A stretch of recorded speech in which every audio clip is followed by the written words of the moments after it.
Welcome to the Relish Lifestyle podcast. We are in May, nearly in May now, and we've got 2 bank holidays to look forward to. I think it's odd we get 2. That's really busy, isn't it? Clump together. Whereas I always think it's really depressing to have the 2 May bank holidays, and then you have the August bank holiday, and then you look online and the next isn't today. Oh yeah, a long slog. Well, actually, even from May to August, that's 3 months. Yeah, full month. But it's just depressing that you have to wait. Why do we have so many? Because we've had Easter and then we've had the May bank holiday. And Charlie, we are not in May yet, and you mentioned the Christmas word. Oh, I just think what we're saying. Hey! Before we get into that. Right, it's been British Beef Week. Oh, has it? Yeah, so we're coming to the end of it. But I just want to highlight that because I always think it's a bit of a shout out, isn't it? Yeah. To local farmers and everything. I think it's really important. And actually, British beef is sort of world renowned anyway. Yeah. The Aberdeen Angus's and all that kind of stuff. The dairy bodies. Yeah. I mean, we've touched on it before, haven't we? Britain now produces more artisanal cheeses than France. More varieties. Well, does it in line with well, no, I'm just saying it's cows. It's cattle, isn't it? Oh, I see. Oh, sorry. Yes, dairy. Well, you said back British Farming. That's why I just yes, sorry. I kind of got off. Yeah. I see where you're going. Now we're back on beef. Yeah, back on beef. Trying to be mature. I know.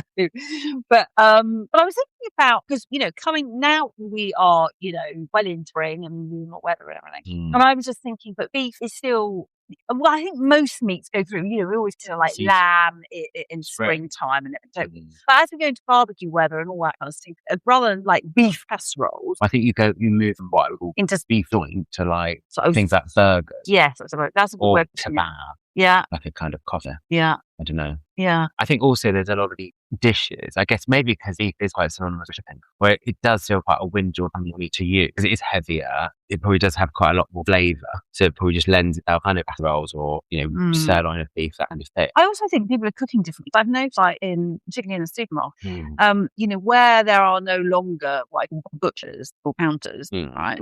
They're far and few between now, even barbecue. Yeah. But what you're doing is you have it in the fridges, but I've noticed like you get the thick cut steaks. Yeah. Thin, thick, the ribeye, the sirloins and all that. That's the real big trend, isn't it? Yeah. I think it definitely stems from that. And I think it does go back to when you used to lean on the counter, and the man would say, "Oh, how thick?" You'd kind of be like, with your fingers kind of measuring. Oh, yeah. They're probably thinking, okay, what will consumers want? Also, I think, to your point, maybe people are buying the big oil, right, and doing that sort of, and particularly in the summer. But I've noticed this is a trend, even not in the summer. But the steak again, and I not just with beef, but I mean particularly with beef, obviously. And I think also there's a thing about cow belly. So obviously traditionally it would have been sort of like flash in the pan.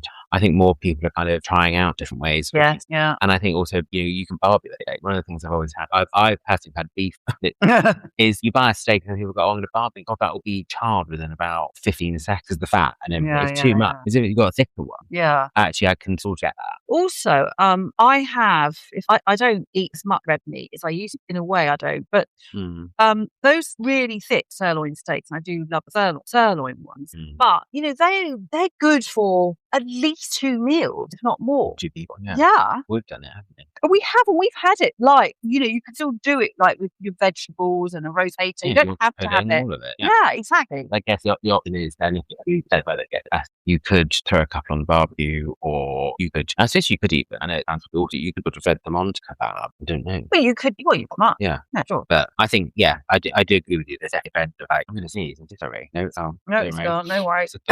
It's the pollen in the carpet. There's one thing I would say though, and that is, for me, I can have horseradish with beef any time of the year. I could have horseradish all the time. I genuinely love not just with beef. It's not just because I genuinely love horseradish.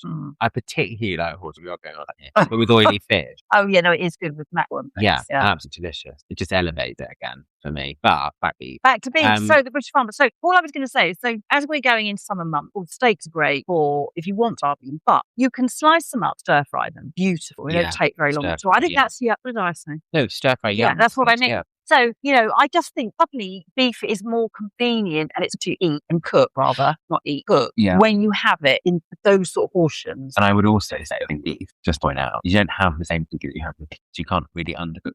Oh, I see what you're saying. No, because you could have a tartare. Yeah, but what I'm saying, I think there is still a worry that people, I was talked about what people overcook. One thing you can't really do is overeat because you can have it. No, undercook it, you mean. Undercook it, yeah. But with chicken, obviously. Yeah. No, true. Very unwet. I mean, I think a lot of people, I think meatballs are still one of those things that can be used all time of years because you can mix your meat as well. So obviously with pork and beef go well, and you can make that into bolognese as well. Lighter versions. Well, all beef. some retailers are doing beef and pork in it. So it's ready to go. Fine. Oh, yeah. It is Aldi because I bought it, but I've used it bolognese and it is actually good. The other thing I would say is with beef, like you do meatballs, you could do like flatbread coffee things. Yeah. If you added a bit of hummus in your flatbread and all that would be quite nice. And also, I think all these sort of meals, tacos, like Mexican, you can make that kind of meal. So you can either make them into meatballs for taco, you could just have it as like a loose sort of mint, like chili type thing in it, or Well, no, I was going to say we used to do it, didn't we, when I was young? We used to have Mexican lunch. Yeah, so I think it is. I mean, beef is incredibly versatile, isn't it? I mean, if you're a meat eater, of course, but we are giving a shout out anyway because it was British Beef Week, and there are so many wonderful cuts of meat which we've talked about before. But even as we come out of winter into spring, summer, you can. I think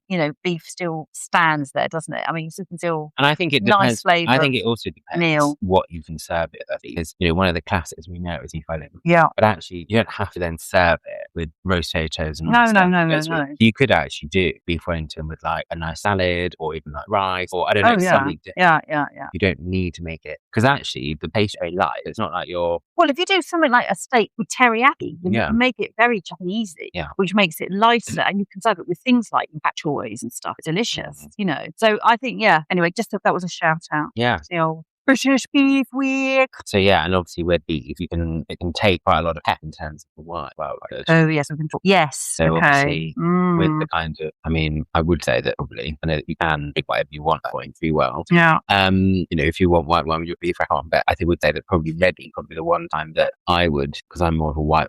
I would definitely want it. Yeah, you would. No. I know you like white wine, but you would. But interestingly enough, I just looked up these few things, Ollie.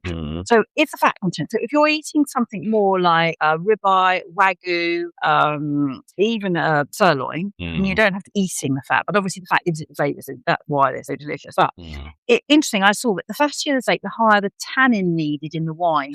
Yeah, depends salad. Sauces, of course, if you've just said, beef of any kind, the steak are robust. Yeah. So if you add then they can take also robust flavours with them. So if you've got a peppery sauce, or a rich gravy or a butter sauce, you need something. Bordelais, the famous, which obviously is with Bordeaux. But they were saying things like Cabernets and stuff. Yeah. And then depending on how you cook it. So if it's it said here grilled meat pairs well with smoky, oaky red like Malbec. Okay. Well, I suppose that sort of makes sense. It's Argentina, famous for steaks and Malbec. Yeah. So I guess hand in hand. We just need to ride a horse and cow to do, isn't it? No, in their ponchos. God, I don't know right. No, I'm not. Especially if she's eating some beef. I'm not sure how I feel about that. Anyway, I've seen this romantic vision. I don't know what it is. Oh dear. Well, I'm sure they are still there, but proper cowboys. But it's interesting because also a Zinfandel, or a Malbec, it said, but maybe Merlots or Pinot Noirs with maybe like leaner cut like filet mignon. Yeah. But again, hey, these are guidelines. Touching on cut, I do prefer a style if I'm having a date. I know that's a first world problem, but I do. I think it's that or a ribeye. I would say that part of steak that's probably in the last 3 or 4 years.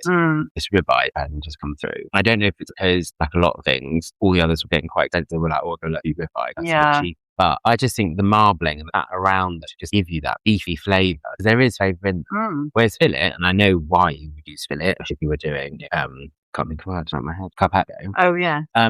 But I don't, without extra flavour, like obviously with peppercorns and stuff you use. I know, I agree. I don't know what beefiness. Well, no, because when you do some of those beautiful fillet dishes, they always harm sitting either on a crouton, they have a very rich sauce, they normally sitting on a duxelle as well. So as you said, there's a lot of flavour going into it. Often, the biggest thing is, of course, you can probably cut it with a spoon. Oh, I know. Very, very soft. Sorry, you touched on something like a background. Yeah. What do we think as Relish from that? Well, So I'd go on. I think I've had it once, Okay. maybe twice. Mm, I think I bought Wagyu burgers.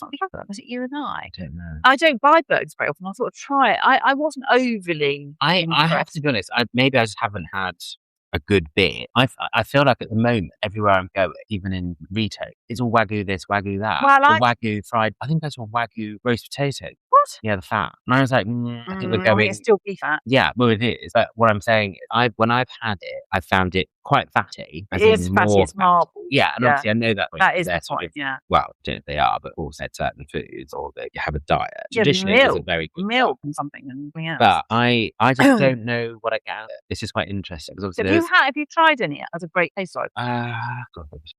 Possibly. I have had steak. I can't remember any out of the top of my head. Well, let's put it this way: neither of us have eaten a Wagyu steak and gone, "Oh my god, that was so memorable." No. Otherwise, we'd be going, "Oh my god." But no, to your absolutely. point, I think some of those are delicious. Oh, and and have that same that you would get with it. Yeah, and you know what? I always use ones with marbling, and I always use ones that got a big Rind fat of that. because that is flavour. And actually, the best roast beef ever is a sirloin. That's what I mean. You You know, still so- can get that beefy. Yeah, Which no. there is no other word to really describe it, really. But everyone hopefully knows. Anyway, so don't give up eating beef even through summer. No, but there's obviously one of the sort of pairings that's sort of like we said before, do things that go really well to the beef or side beef. Oh yeah. Beef and there's obviously a big, as in when we've cooked like joints, Oh yeah. we always wedge some onion under the joint, Which is or a little, gravy. the good old onion. Well, it's So we've talked about, I think we talked before, we touched base on the onion as in the good old brown onion.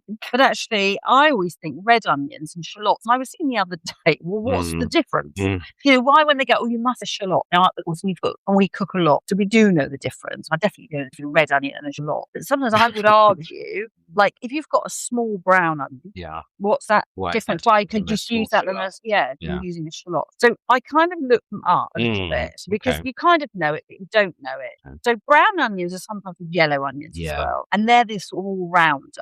So, but though they're pungent, they do mellow down to sweetness. You know, when you caramelize or you make French onion soup, that kind of stuff. And they're really good. They're the one you add to everything because that's the thing about an onion. That's what I mean. There's not many recipes that don't have an onion. Most things start with an onion. I mean, extraordinary, really. Garlic. I know. And then, of course, red onions are much milder and they are slightly sweet and they're crisper. So really, they're the ones that really use slice in of raw, though I know a lot of people don't like them. But also pickling. I mean, just pickle them for 20 minutes, a little bit of vinegar, a little bit of sugar. Really lovely. I've done, it was a sort of my own recipe. I've done pickled red onion, obviously slice it, but I put it with cherry vinegar. Oh yeah, nice. And I think it goes really well. Chucked in some, can't remember what they were, maybe cardamom or something, cumin seeds or something, and a tiny bit of salt and sugar. I left that just an afternoon, and it's amazing. They go like almost like fluorescent. Oh, that's right, they do. Yeah. The red goes like really vibrant. So actually, from a from a visual, red onion is quite nice. But even before you pick it, adds a nice. Well, Charlie, get this. I found when I was looking up recipes for onion, I found a red onion cocktail called a gimlet. Oh, okay. Red onion gimlet. Yeah. Basically, you pick all the slices, lemon juice, sugar, and salt. You're absolutely right. But I think they do them like in round. You kind of try and keep it round. Oh, okay. For at least the whole one. Yeah, for at least 20 minutes or something. And then it was, get this, I'm not going to give you the exact quantity, but it was vodka, gin, dry vermouth over ice. Right. You then take the onion out, you pat it dry, you put it in the bottom of the glass, and you obviously sieve the brine. The vodka, the gin, the dry vermouth over. You sieve it out of the ice, and you pour it over the onion, and then you add a sprig of dill. Oh. Sounds like a Scandinavian. I don't know, but it was like sounds very Scandinavian. I think it was gimlet. Anyway, I thought just say that. I suppose it's not too different from sort of having a dirty night brine. Like yeah, but except you pat the onion dry. It will give them. There will be exactly because you've already resonance. Yeah. Anyway, going back, then you've got the white onions. So you know the bigger ones with the white skins. We saw something like that. We've got a photo of me using all of us white Spanish white onions. Yeah, but they might be called onions. Yeah. Anyway, they say what they say is they've got a sharp and thinner taste, and it is true. Their skin is much papier and thinner.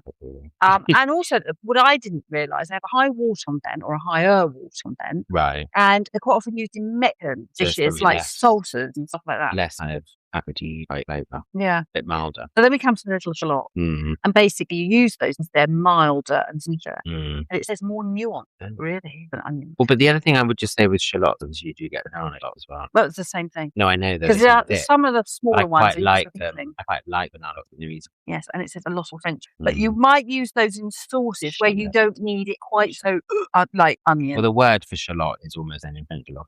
I had that. I've got that amazing oil from that farm I went to in the Riddle farm. Do you remember? Oh, it's like got onion in it. No, shallot. Oh. It's delicious. You tried it? I did. I can't remember. It's delicious. Anyway, the lady of shallot. Now, Charlie, last time we had a little chat about what was coming up as swosty, which was how everything is being burnt. Like you did your burnt Basque cheesecake. Well, another one I found is now swavoury, which basically is just sweet and savoury. Right. But the reason I bring that up is because we just talked about pickling onions in sugar and vinegar and adding them. And of course, onions particularly kind of go well because, like we were talking about, they caramelise well. Or the red onions, if you pickle them, pickling is sweet and sour, isn't it? Anyway, I just suddenly thought that was another slight trend. And again, I think it's our taste. I think there is a bunch of different tastes and different. Yeah, it's like the Mexicans use chocolate in their mole. Yeah. And the old Americans' favourite is their old muffins with bacon and maple syrup. Yeah. That's right, isn't it? They do it's pancakes. Sorry. You can have it. But an American pancake looks a little bit not quite like it's thicker, isn't it? Yes, sorry. Yeah.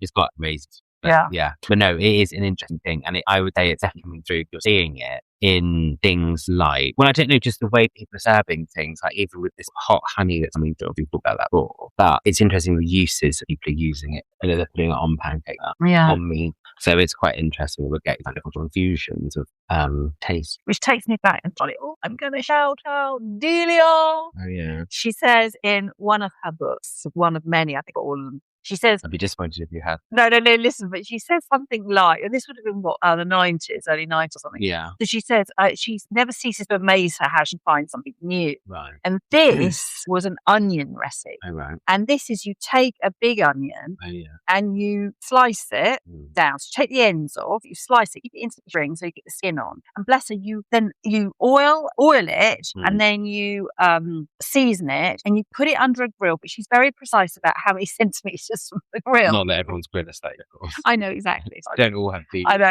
it just made me laugh. It's so lovely. I just had to read it. It's just so lovely. Anyway, you grill the onions for 8 to 10 minutes and then you very carefully flip it. Oh, right. Right? And you grill it again, so more oil, more salt and pepper. And then basically, when it's cool, you take that out, let it cool. Then take the outer bit off, and you've got all these rings. And you layer these in a dish with more oil, parmesan, lemon juice, olive oil, and seasoning, and rocket. Oh, okay. And she says how delicious that is. And in that book, I don't think I've ever done that recipe. So it's made. No, you've got to do it. No, the next time we're going to do it. I'm going to do it. Quite nice, what I would say. Yeah. With maybe some beef at that. Yeah. Just say that. No, exactly. And the other thing I thought, Dolly, is rather than grill them, you could put them in a hot oven. Yeah. Couldn't you? Cut them into rings, thickish. Could you barbecue? You could. You'd have to be really careful with char. No, I think it'd be all right because you're only cutting them down. So quite solid pieces and you're not making them really thin. No. You don't separate them until after they cool. No. You've just talked about that onion thing. I just love that. I was with my best friend in Porto, which, funny enough, obviously I'm visiting again. Oh, yes, you are. Literally in 24 hours. We went to a restaurant and it was a whole onion. And it was almost like they deep fried the whole onion. Wow. And then it kind of, you peeled off. Like an artichoke? Yeah. And I can't remember what it's called. It's just come back into my memory. And did you dip it into something? Yeah, there was funny enough, like a sort of slightly tangy, soury sauce that went with it. Oh, wow. Like a brown sauce, not like vinegar, something more mellow. But it was this whole big, like those onions, that's what made me think about the Spanish onions we saw it out. It was like one of those deep fried, and it kind of almost came apart like that, and you get it out of it. But it went lovely. This lovely, like you were just saying, it's a much more milder. Oh, yeah. I mean, you couldn't do that with a not hat. Well, it's a bit like doing a garlic hot. Yeah. And everyone says, I've not been brave enough to do it. Everyone says you make a garlic hot, and of course you're using gazillions of cloves of garlic. Yeah. Of course, what happens is it cooks down and it becomes sweet. Mellows, yeah. And I think that is the great thing about alliums, which, by the way, 500 species of allium. Only very few can we eat. Oh. Right, that's where the allium comes from. And an allium comes from a lily. Dangerous. And a bulb. Anyway, just that's interesting. So yeah, well there we go, covered onions. But one other thing I want to say quickly, red onion. Red onion jam is delicious. And red onion, what's one that goes, you talked about it earlier, the goat cheese. Oh, yeah, nice. And then the good old bhaji. Good old bhaji. Anyway. Yeah, lovely. Excited about onions. Well, a couple of weeks ago, we did an impromptu tasting. What you did? Yeah, but with my dad. With your dad. And he is a fan of instant espressos, which is what he has. Oh, yes. And it's coffee. And you buy these in jars. Anyway, we thought it might just be a bit of fun to rope someone else in to do a tasting. We will be doing that coming out on that. But we've done like an impromptu one. And we sat in the garden and I bought basically two others that looked identical in the same almost package. Yeah. And we did it totally blind. I made them exactly how he has, but he does have it about him and some milk. And I made them all three the same cup, everything. So now you're going to hear the outcome of that taste test. Relish Lifestyle, we're doing a quick impromptu tasting of what is called barista espresso coffee, I believe, and that's what you enjoy. I've got my dad here with me. So we've got 3 cups of coffee. We've got the one that you like, which is a Nescafe one, but there's 2 others in there, which is a Riddle and Aldi juice. And now you're going to taste them and tell me what you think. So do you want to, you can start either way, but it's up to you. Okay, I'm having a good look at them first and seeing if I can sort of recognise one that I drink all the time. And I can't particularly, they look very similar. I'm going to start with this one. So I've made them as you would have it. So there's obviously 1 teaspoon of the coffee. I'm giving them a smell test. And a bit of milk. Yeah, I'm giving them a smell test at the moment. That smells different. Okay. 3. Are you getting any particular smells that you're looking for? No, I don't. I think it's just what I'm used to. Yeah, so yeah. That definitely number 2 smelled different. So number 1. Obviously, it might not be quite how you would make it in terms of the amount of sugar and milk, but I've tried to keep them all the same. So that was number 1. If you'd have just given me that one alone, I would have thought that was my normal one. Okay. So going for number 1. They all look similar colour. They do, don't they? Can't say there's a huge difference in colour. I don't know if 2 looks slightly paler. Yes, 2 and 3 are definitely paler. 2 taste different. Okay. What, less strength or more roasted? Smoother. Oh, smoother. Okay. I'm going back to number 1 again. Okay. We should also say that we're sat out in the garden because it's so lovely today at sunrise. Number 1 is more bitter than number 2. Okay. Try number 2 again. So maybe number 1's got like a heavier roast, potentially. Yes. Right. Number 3. It's the hottest day of the year so far and we're drinking coffee. Goodness me, that. If you'd have given me that, I would have just said that's my normal coffee. Okay. Let's go again. There's an element of puzzlement here. I'm going back to number 1. We've even used the same style of cup, so there's not even a... No. And this is totally blind. They are white china cups. Nothing to distinguish other than the actual content, though. I would have said number 3 was my normal. Okay. Number 2 is definitely smoother. Oh, that's interesting. Okay. Number 1, they're all very similar, but number 1 has just got a little bit more bitterness to it. So if you could choose one, because you obviously still don't know which one. I'm kind of homing into number 2. You like number 2 more? Yeah. Okay. It's fun again. No, it's fine. I can reveal them in a minute. It tastes very smooth. If you'd have said you'd put a little bit of cream in there, I would have believed you. Oh, really? So it's creamier? Yeah. Okay, so number 1 is Aldi. Right. Number 2 is Riddle. Right. And number 3 is Nescafe. Okay, so I got my normal one. You did, yeah. But I'm preferring... You prefer number 2? Yeah. There we go. Wow. Anyway, that was our impromptu taste test. So it was just one of those things where we thought, because even the packaging, which I will try and do a photo of, it's a silver tin with an orange top, and they are all very similar to look at. Yeah. So anyway, well, thank you very much. We have now done our coffee taste test. So that was the taste test. And obviously it's interesting to see that it's really how much taste coffee. No. It's obviously where the beans have gone and things like that. I know you've done quite a lot of that on coffee. But also, I wanted to say was that it just shows that the 2 supermarket, Aldi and Riddle, that actually, I know you have talked about this quite a lot before. They really, in many cases, do spend the time in researching and getting good ingredients. You know, because otherwise taste wouldn't be there. You know, they are really thinking about their product, even though that they are good value. Yeah. And I think that goes, I just want to say that I think they're thinking about their consumer as well, not thinking that their consumers got one taste bud. No, and I think it's also, I also just think it's really scary how they can get away with that. Oh, I know. Well, I mean, that's a board, not today. I mean, but you know the whole trademark thing, Charlie.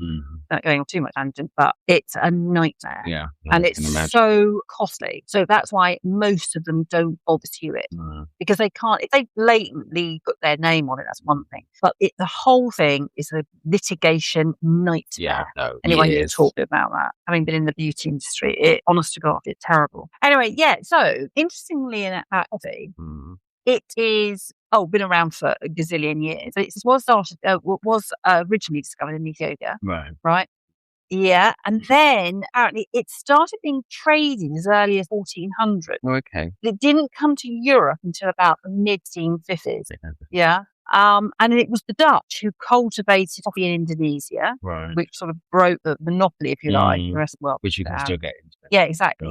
And in the Americas, it wasn't until the 18th century. Okay. So, and today, apparently, it's the second most traded commodity, with Brazil being the dominant. Wow. And I thought you'd be interested. Yeah, no, I am. Well, we touched on it in our last one when we talked about, we did touch on it, I'm sure. We talked about the beans and Robusta being, obviously, the French are Robusta beans because it's like longer and that I kind of think you did. black. Yeah, you Cafe did. Noir. Yeah. But yeah, interesting. Well, I'm assuming it's the second most traded commodity. There's a lot going on in terms of fluctuations and price and everything. Just oil probably is number one and then coffee number two. So it's quite interesting. Yeah, no, it is. And I didn't know there were only four, there's four primary type beans. Right. The Arabica, the Robusta, Liberica, and the Elsa. Oh, okay. But I didn't. No, and I think didn't know how one of much the you things knew about that. well, I think sometimes Arabica definitely is probably most definitely probably see that. Yeah. But I think sometimes you get it. Right, okay.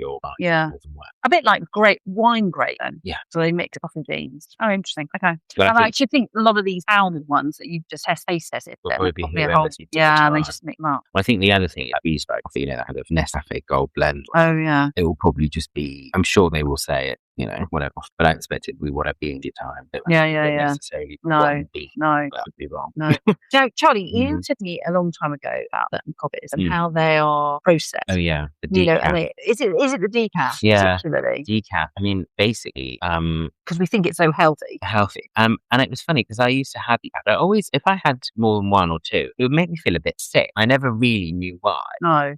In terms of just physically not feeling great. Anyway, this is a bit of research. It was like 10 years, and it just a huge amount of chemical is traditionally used to withdraw the caffeine from the bean. And so now there's something called water method or water test. But I presume it's just saying, funny enough, probably is a very hard process. Where they use spring water. And they, as I understand it, it's quite complicated. It's not working with spring water. No.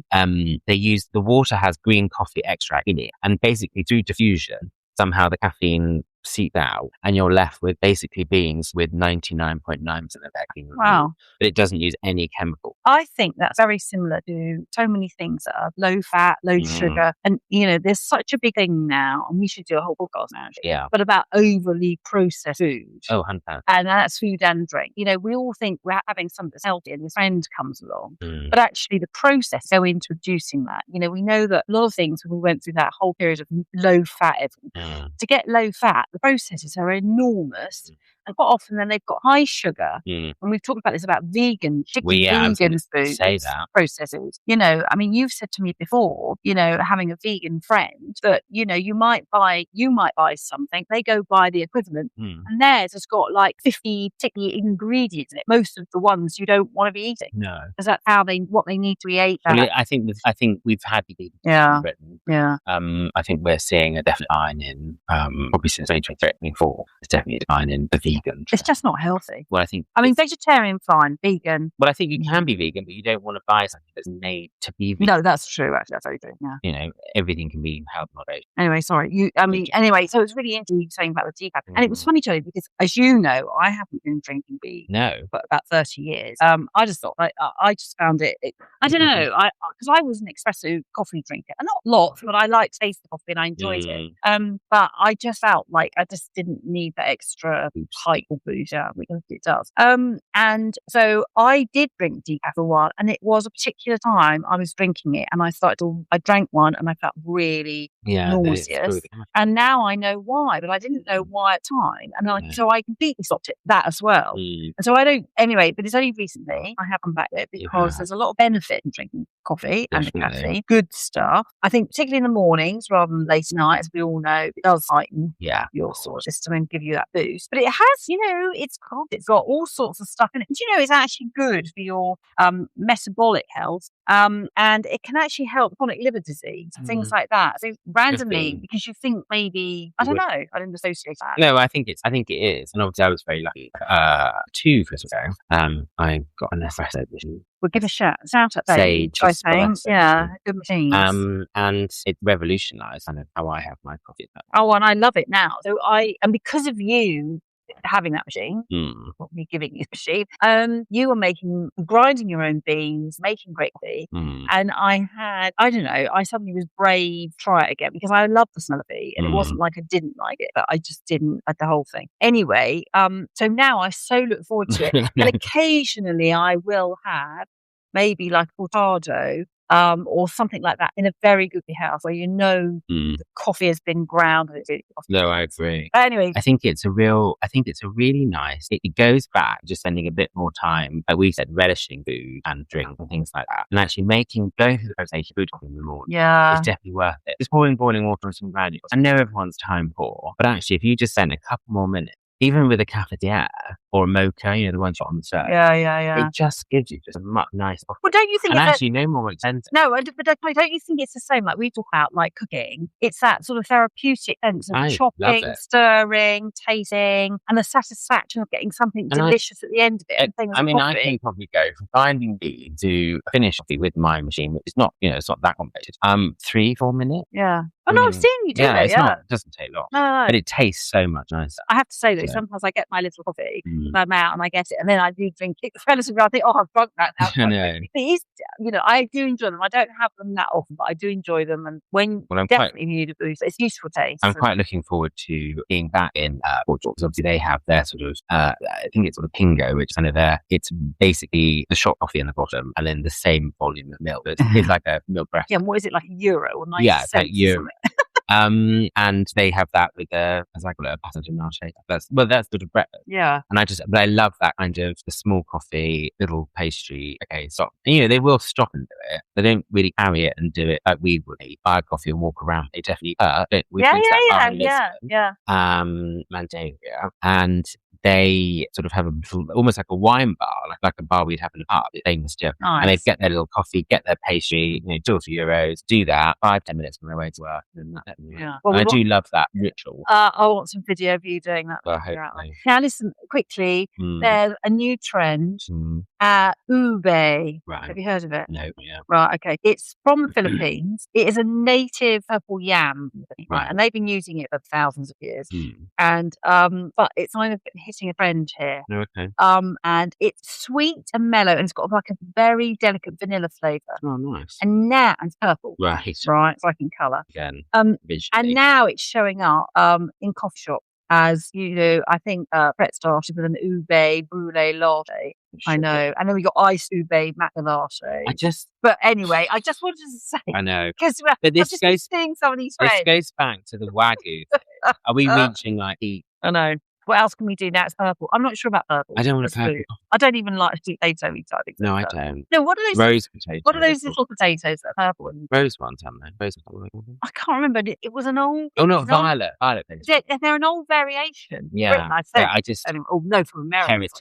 Heritage. Sorry. Yeah. But yeah, I'm not sure. Anyway, not mine. We need to look at. So neither of us tried it. It'd be interesting if anyone's tried it, if they like it. But apparently, people are loving it. But I have to say, can I just say generally, there's a lot going on with Filipino food coming over. Yeah, but I think a lot of that is to do with obviously the country itself is becoming more and more kind of flawed. Yeah. But also there's been quite a lot of programs, food-related programs on food. Yeah. Yeah. So, that's about that bit more. But anyway, we've covered a lot in this episode. Oh, beef and savory and onion and shallots and coffee. So we have done a lot. All before you go away. All before I go away. So yes, I will be off also tomorrow evening, late, but it will be hopefully worth it for the journey and for the food and seeing friends. That's what I'm looking forward to. So I will try and do my best. I've got to visit a fish market in the north, Porto, and Braga. I've never been going up there by train. They've got an amazing partner. I'll be there this morning. And I think it's so lovely. You're going to an art lawn. Yeah, so that'll be really nice. So meet lots of people and stuff. Well, looking forward to lots of photos and videos. And I will try and do some pickleball. it's almost never sure what. Well, no, but you can facilities be they doing have. some tasting, Yeah. some relish. But I need to find that onion. Charlie, I some need to find that relishing. onion, the Like dish, oh yes, deep fried onion. we need to find out what that was called. And we'll look it up. So yeah, as always, we are on Instagram and TikTok at Relish Lifestyle. Thanks again for listening. And just leaves us to say, Keep relishing life.